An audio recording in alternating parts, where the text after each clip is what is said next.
Boa noite a todos. Nós vamos dar início agora à terceira aula do tratamento espiritual de desobsessão. Meu nome é Renan, para aqueles que ainda não gravaram meu nome. E hoje nós vamos ver como nós vamos fazer para nos libertar da obsessão. A gente já viu nas aulas anteriores como ela acontece e a forma como ela se dá. E hoje a gente vai ver a forma de libertação dela, mais profundamente. Então vamos lá. Como nos libertarmos? O Espiritismo vem ensinar o processo de libertação, o modo de se libertar de todas as servidões inferiores. Eu sou a porta, a verdade vos fará livres. Esse finalzinho, essas últimas palavras são de Jesus, Jesus. Então, a melhor forma de nos libertarmos é seguir os ensinamentos de Jesus. Só por essa ideia de Jesus, esses ensinamentos dele, já bastaria. Eu poderia muito bem terminar o vídeo, agora, nesse momento, falando assim, gente, sigam Jesus. É a melhor forma de se libertar da obsessão. Mas a gente vai aprofundar um pouco mais nesses conhecimentos hoje, tá?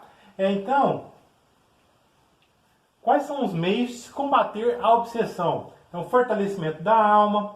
Para se evitar as doenças, fortifica-se o corpo. Para se garantir contra a obsessão, é mister, ou seja, é necessário fortalecer a alma. Daí a necessidade do obsediado trabalhar pelo seu próprio melhoramento. Então, Kardec fala pra gente, se a gente quer o quê? Ter um corpo são, a gente deve buscar trabalhar, nos prevenir de doenças, praticar exercícios físicos e ter uma alimentação saudável.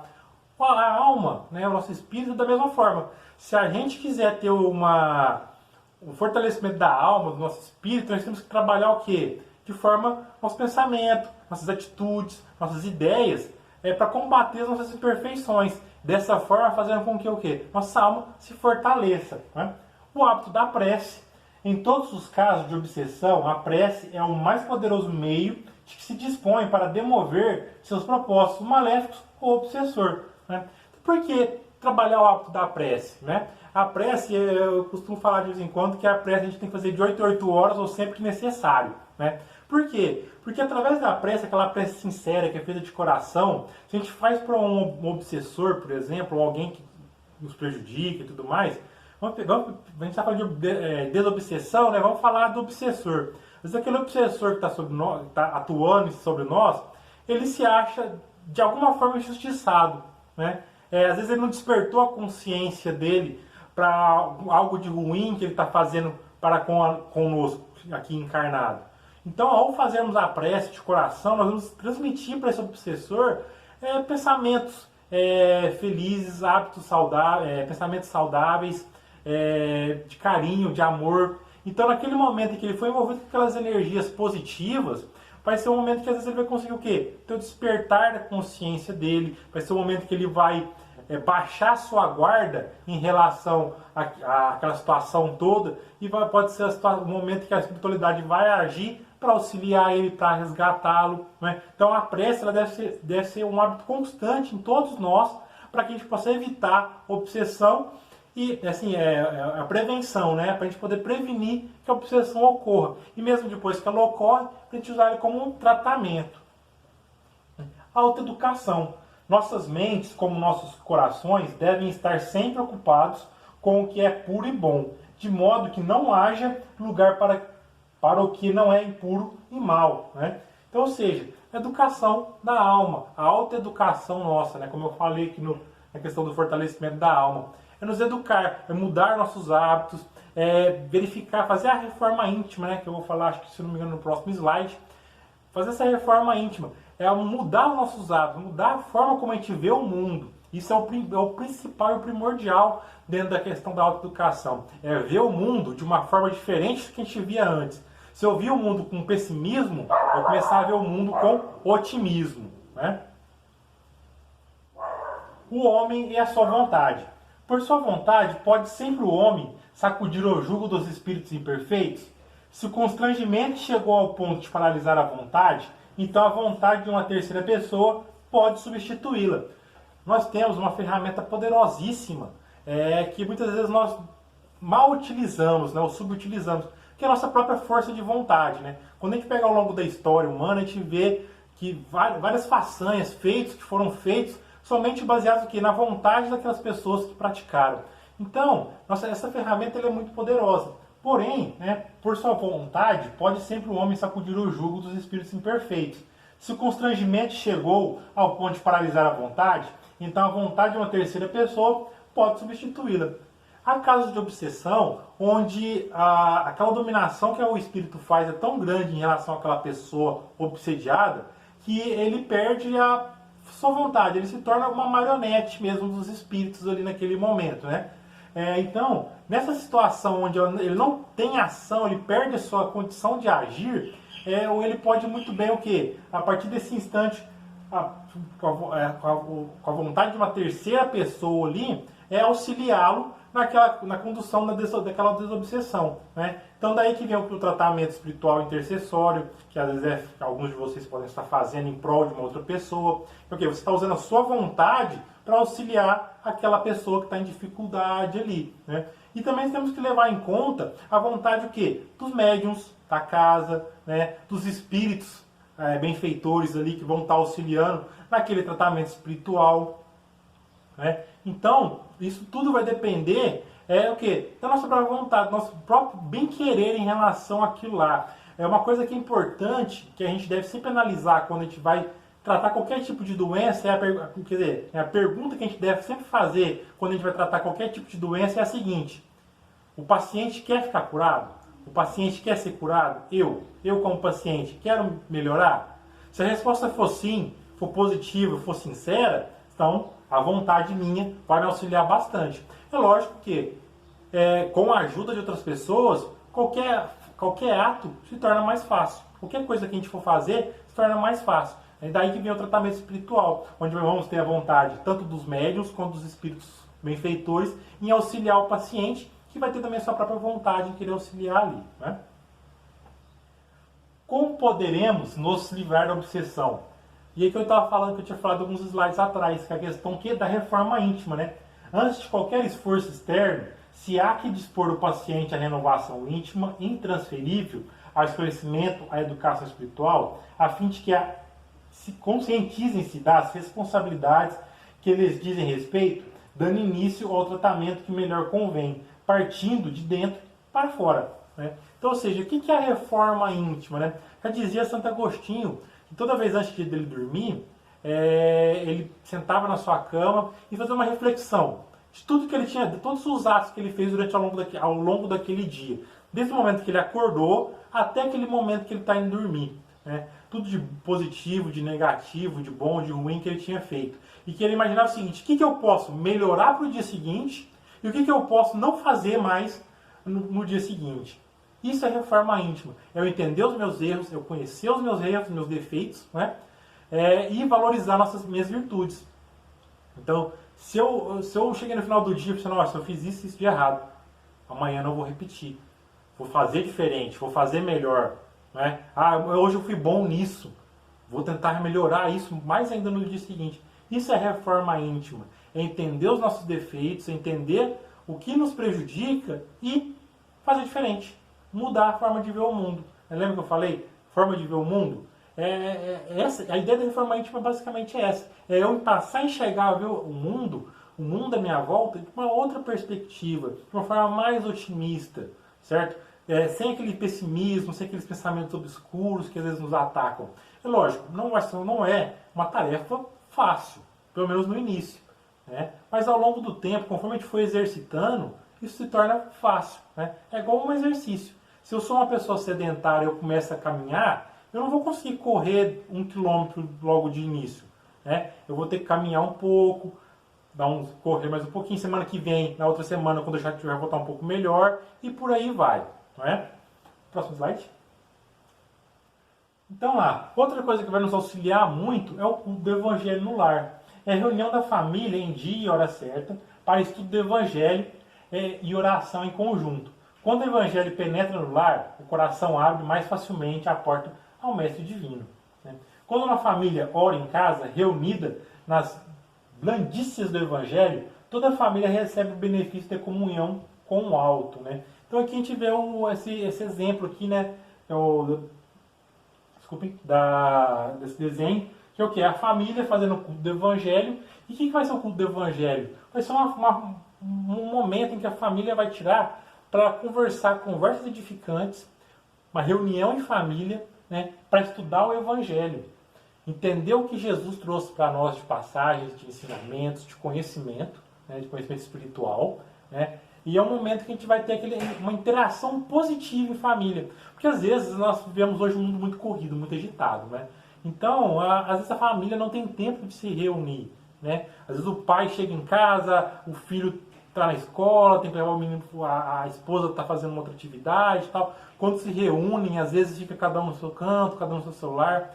E o culto do Evangelho tem esse papel de união, fortalecer a união entre as pessoas que vivem sobre um mesmo lar, né? Então aqui a gente vai ver o exemplo, né? A família fazendo o culto do Evangelho aqui, né? A espiritualidade auxiliando, né? Inclusive auxiliando o quê? Um obsessor que está naquela casa ali, uma pessoa, um espírito que está obsediando aquela família, que está às vezes prejudicando eles de alguma forma. É o momento que vai estar auxiliando, vai ter resgatando aquele obsessor. Aqueles obsessores que não quiserem ser resgatados, não quiserem ser auxiliados, vão se afastar daquele lar, não vão conseguir se aproximar dele, né? E vai gerar sobre a casa o quê? Todo como se fosse um campo de força mesmo, né? Um campo de força protegendo aquela família, aquela casa da ação de espíritos inferiores que vão tentar atuar ali. Então eles vão ter mais dificuldades. E um outro benefício que o culto do lar vai ter vai ser o quê? Auxiliar aqueles que não moram em casa, né? Que o exemplo aqui é o vizinho, alguém que está ali, que mora próximo àquela residência, né? Então, aquele culto ele vai servir para beneficiar tanto aquela casa quanto as casas da vizinhança, daquele bairro, daquela família que fez, né? Então, o culto ele não tem um benefício somente individual ou coletivo só para aquela família, é um coletivo para toda a sociedade, né? Se todas as casas fizessem culto no lar regularmente, provavelmente nós teríamos uma sociedade, um planeta muito melhor do que temos hoje, né? Porque as pessoas aprenderiam melhor sobre as leis divinas e teriam mais oportunidade de se conhecerem, né? De conhecer aquelas pessoas que moram dentro de seus lares, né? A caridade, amemo-nos uns aos outros e façamos aos outros o que queríamos que nos fizessem. Que não fizessem eles. Toda religião, toda moral se acham encerradas nesses dois preceitos. Se fosse observado nesse mundo, todos seríeis felizes. Não mais aí ódios nem ressentimentos, né? Allan Kardec pegou essa frase que está o quê? Que está no que Jesus fala isso, se não me engano, né? Que é no primeiro mandamento. Primeiro mandamento, não, me desculpem. É no momento que Jesus está conversando com os fariseus lá no templo, né, e alguém pergunta qual que é o maior mandamento da lei, né? E Jesus fala, né? Amar a Deus sobre todas as coisas e ao próximo como a si mesmo, né? Então, Kardec ele pegou essa ideia que Jesus trouxe e sintetizou nessa frase. Por quê? Porque a gente tem que entender o seguinte: se eu não quero que algo seja feito para comigo, por que eu vou fazer esse algo para as outras pessoas? Né? Se nós entendêssemos esse preceito, que é um preceito muito simples, é muito básico, e a gente às vezes não compreende, não entende isso. Essa ideia de que nós não devemos prejudicar, de fazer o mal ao próximo. Se todos nós entendêssemos isso, não teria guerra, não teria conflitos, não teria crime, não teria violência. Nós já teríamos, como está falando aqui, né? Já seríamos todos felizes. Não teria mais ódios nem ressentimentos no nosso planeta mais. Né? Então, vamos seguir essa máxima, esse preceito. Se o outro não cumpre esse preceito, pratica algo de ruim contra mim ou contra um terceiro, o problema não é meu especificamente, é daquela pessoa, é daquela que cometeu aquele ato errado. O meu papel é fazer o que é certo, é eu não fazer o mal, não distribuir o mal, mesmo que esse mal seja feito por mim, seja feito contra mim, não distribuir ele para outras pessoas, guardá-lo, desculpa, e transformar esse mal em bem. Leituras edificantes. O livro espírita é sempre amigo, disponível para dialogar conosco, ensinando-nos o melhor caminho para a aquisição de paz e da felicidade, né? Então, praticar leituras edificantes vai ser sempre o quê? Um importante caminho tanto para nosso aprendizado, para a gente aprender coisas novas. A leitura, ela proporciona isso para nós, esse aprendizado, né? A gente aprender coisas novas. E se for uma leitura edificante, nós vamos aprender coisas edificantes. Expandir a nossa mente, expandir a nossa consciência para outros tipos de conhecimento, para outros aprendizados, né? Vamos dizer assim, às vezes a gente vive, né, uma vida parecendo que a gente está no cabresto do cavalo, né? Tampado, assim, sem olhar para o lado. E quando a gente lê, a gente tira isso dos nossos olhos, essa venda que está tampando parcialmente a nossa visão, e conhece um mundo completamente novo, repleto de coisas positivas, né? Desde que a gente pratique essa ideia de leituras edificantes, praticar o bem através da leitura, né? Curso. Efetivamente, não alcançaremos a libertação verdadeira sem abolir o cativeiro da ignorância no reino do Espírito.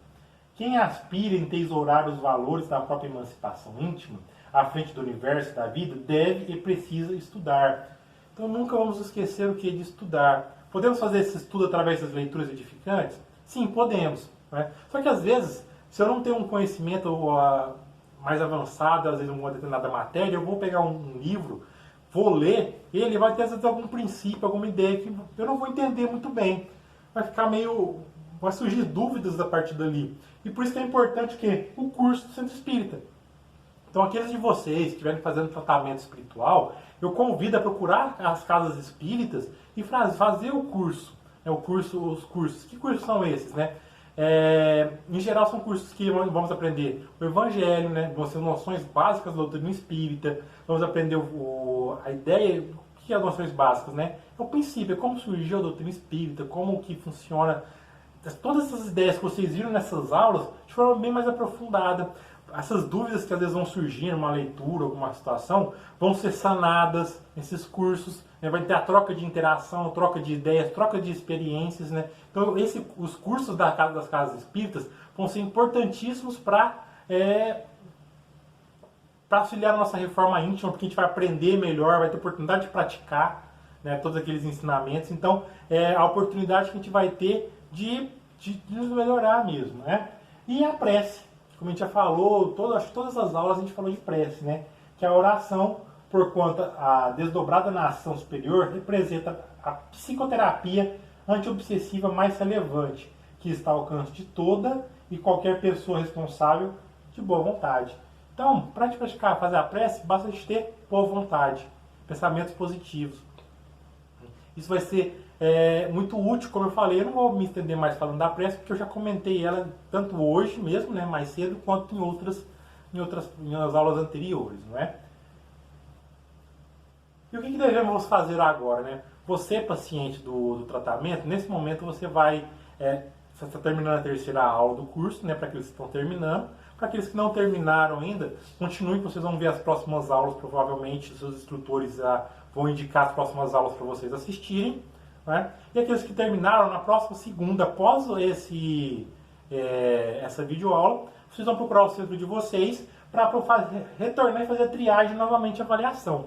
Nessa triagem, o triador com o qual vocês já conversaram vai orientar vocês, né? Vocês vão conversar com ele e vocês vão ser orientados se devem continuar o tratamento espiritual ou se já podem parar o tratamento espiritual, né? Isso vai depender muito de vocês mesmos, do próprio estado de espírito, de como vocês se sentem, né, em relação a essa questão, né? E quais são as opções da casa, né?